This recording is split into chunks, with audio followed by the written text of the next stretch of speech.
Olunaku lwa leero tuvudde Kawempe North ne tujja wano ku kitebe kyaffe kya NUP ne tuleeta ebiwandiiko nga bwe twasabibwa nti buli ayagala obwa memba bwa Parliament nga naye wakuyitira mu kibiina kya NUP aleete okusaba kwe mu butongole okusaba okwo mu butongole nkuleeze ngera kuwandiike nga kuliko olutagajju lw'ebiwandiiko byonna ebikakasa bwe nasoma ennyo ne Makerere n'entuukayo n'empitawo n'engenda ne ku LDC era n'enkakasa n'emirimu gye nkoze nga mpita mu lutagajju lw'ekiwandiiko mu Lunyanyimbe kye bayita CV ekiraga bwe nzize enkola ebyobwannaggwano mperekeddwako abantu ankuyanja okuli ne taata ne maama n'abataka okuva eyo ewaffe mu Kawempe constituency n'abavubuka abayitirivu ennyo era chairperson w'akakiiko omukyala Mase Walukamba n'agamba ddala Nalukolo oleese ebiwandiiko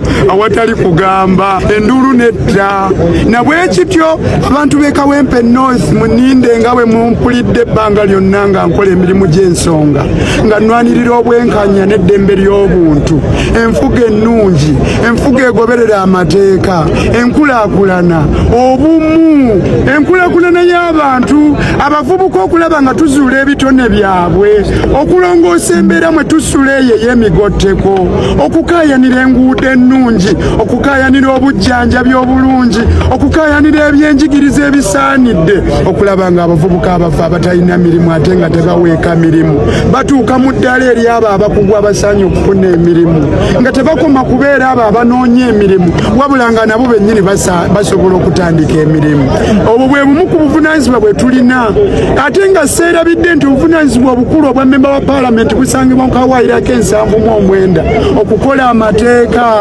agaluubirira okuleeta emirembe okubukaza enfuga ennungi okulondoola emirimu gya gavumenti eyawakati egikolebwa mu bitundu byaffe okukaayanira ekkeeke yaffe nga Kawempe North n'ebintu ebirala bingi bassebo ne bannyabo nja kukola bulungi bannakawempe North abandaba mbasuubiza okukola obulungi emirimu gyammwe mumpe mu by-election eno nzire mu kifo ekyo awaali omusajja Naggwano omusajja oyo omusajja Ssejjirinya nyinza okubanga ekigere kyange kitonotono tekijja mu ngatto ze naye nze nyina obugatto bwange obutonotono bwenja okwambala bunnywere bulungi naye nange nyina ebitendo n'ebitone ebyange bintu bingi bye tulina ebifaanana ng'ebya Ssejjirinya tunaayongereza we yakoma tunaalongoosaamu awataatereera tuneebuuza ku bakulemberwa okulaba nga tubawa ekyo ekisaanidde mwebale essaawa zino tulaba nti obuvunaanyizibwa busigadde mu kakiiko okusalawo ani ayina okukwatira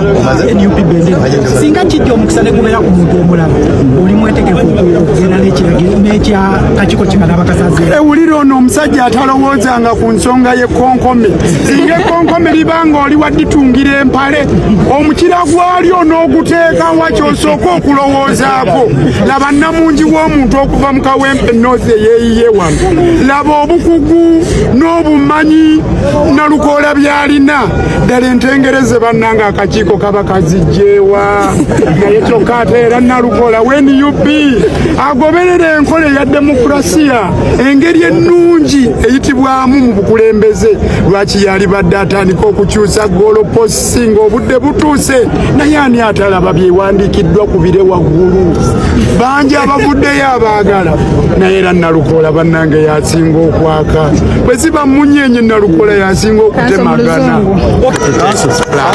gwomu ku beesimbyewo manja okukakasa eggwanga ku nsonga y'okusasula kaadi ebize byogerwa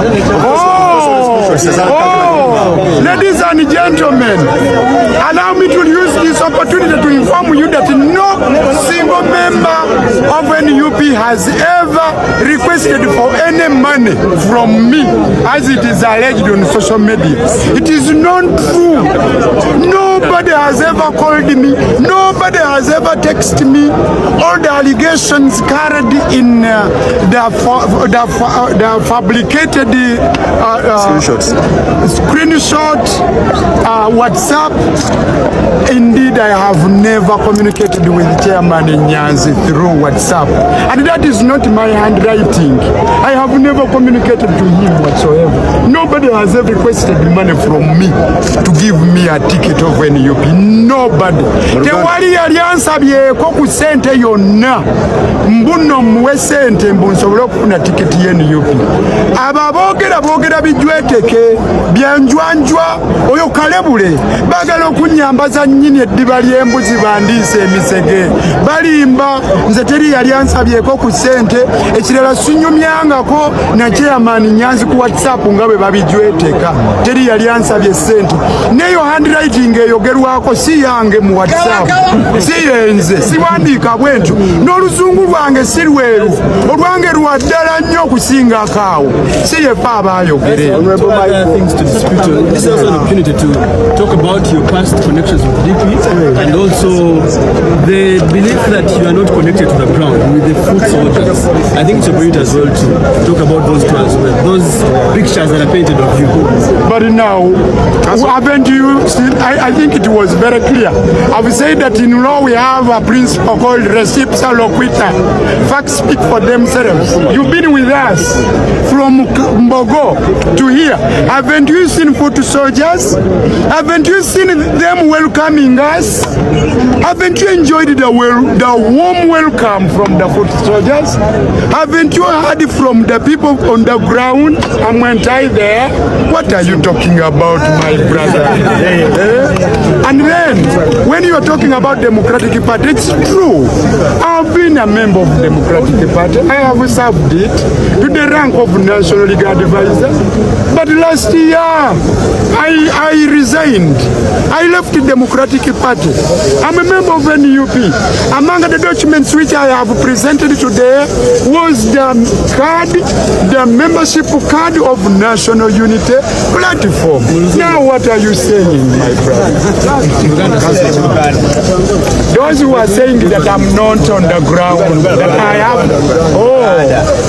Basebo ne banyabu aba banyumye ekivozi nti simanya Nalukoola tali wamu ne ba foot soldiers mukirabye bulungi nga ntambula nabo okuviira ddala ewaffe ate ne bwe ntuuse wano nyaliriziddwa mu kitiibwa nga ba foot soldiers bannyaniriza kubanga nange ndi foot lawyer okiraba toyinza kugamba mbu siri nabo nze omu ku balooya ababeera n'abantu ba bulijjo ku bo nga kwe kuli ne ba foot soldiers.